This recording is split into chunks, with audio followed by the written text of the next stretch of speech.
Alright, Big Boss here, Foxhound Woods Ball, coming to you from Fort Lauderdale. Also repping the guys from Acid Tactical and Outer Heaven Paintball.blogspot.com. Check those out in the description to this video.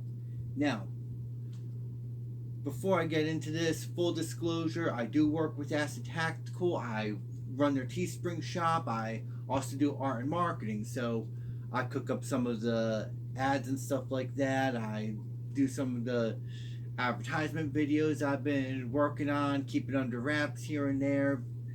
I've hit a dry spell recently in those kind of months, but trying to get back into it now. I got a little bit of a goodie bag from them. One thing, got an AR-15 stock, which is very fucking cool. Definitely fits onto the real thing, as well as the little ring for it. I'm going to switch this out with one I got from Gibbs Paintball because I'm using a sling system for it. And also got some cool sights for it. I got new front and rear flip up iron sights. Got the iron sight adjustment tool. This is a really cool little fun bag, I will say that, though. Not a fan of the sight design purely for aesthetic reasons, but that's just me. Still, I know friends that have AR-15s. I may be investing in something like with RIS rails down the road again, so good to have options. Now, because we are strong supporters of the Second Amendment, we are also supporters of tactical shooting sports.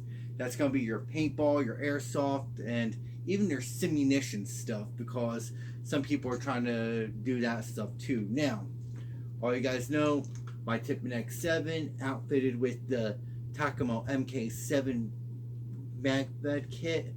A couple years back outfitted with the folding and retractable butt stock from an airsoft shop for personal reasons, my personal aesthetic.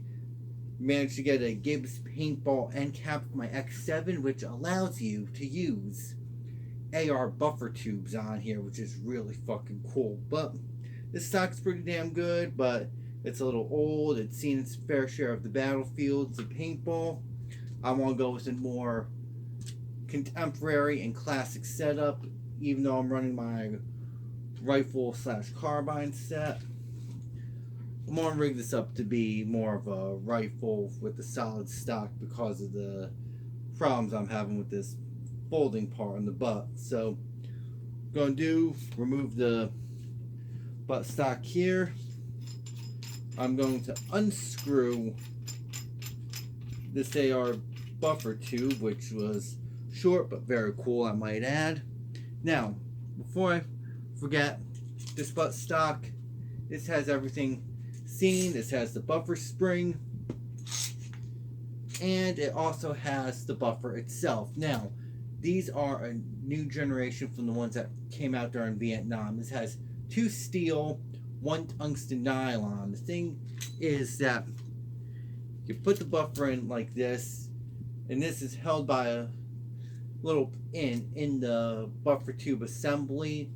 So when the bolt goes back, let me demonstrate this on you on here. Now, before I forget what I was saying about the buffer setup, you got 2 steel and 1 like tungsten nylon weight in here. As you can hear it shake, this is to help absorb the recoil when the bolt comes back. Now, bolt comes back, it hits into the spring, it forces the spring back even further to help absorb that force from the bolt when the weapon fires. However, I'm putting this on my paintball gun, so the buffer weight and the buffer spring I do not need for this particular project, though I will say it's something I will keep around for any of my other shooting projects. Now, installation is pretty easy for any X7, however, because it's got this little like lip like right here, as you can see, I can work with this, so it does add a couple inches on, so I gotta be careful when screwing this onto the end cap itself. However, if you feel the need, you can grind this off, though I would be very careful about it. Now, before I do that, I got my cap piece from Gibbs Paintball. Setting it up on the area I want it to be on, because I'm a left-handed shooter, it's going to be on the right. Installation's pretty damn easy, but because of how I gotta screw this in, I gotta do it kind of at an angle like this, clockwise. Going to screw it in. Get this thing as tight as I can in here, which we have a positive lockup. I've got the thing positioned right here, and this little castle nut here I screw down just like you would when installing an actual AR-15 assembly. We're screwed in, we are secured, and this thing is not going anywhere. I now have a nice solid AR buttstock on here, so my X7 looks more like a 416. Now, you want something like this or something similar, look at acidtactical.com for all your shooting needs.